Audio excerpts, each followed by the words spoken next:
আসসালামু আলাইকুম আসসালামু আলাইকুম ভিউয়ার্স, কেমন আছেন সবাই? আশা করি সবাই ভালো আছেন। আমি ভালো আছি।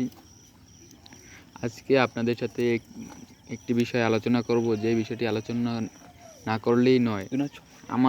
আমি একটা জিনিস, একটা আবাল ষাঁড় বাচ্চা কিনে আমি একটা ধরা খাইছি, সেই বিষয়ে আপনাদের সাথে আলোচনা করব।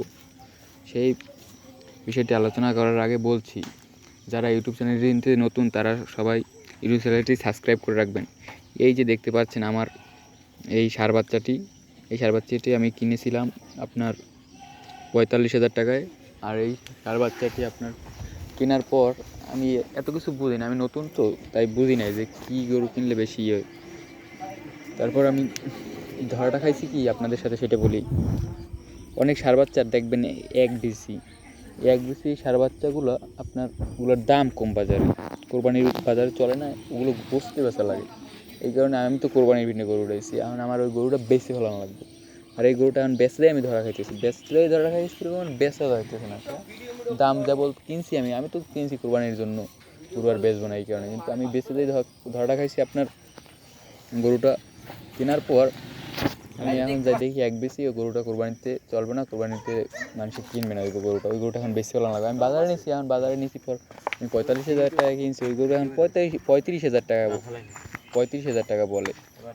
আর 35,000 টাকা বলে আপনারা যারা গরু কিনবেন তারা একটা জিনিস খেয়াল রাখবেন, যে গরুর এক কিনা, এক বিচিওয়ালা গরু কখনোই কিনবেন না, ওই গরুর দাম কম। আর অনেক সময় পাইকাররা করে কি, ভুলভাল বুঝাই আপনারা ওই গরুগুলোই ধরাই দেয়।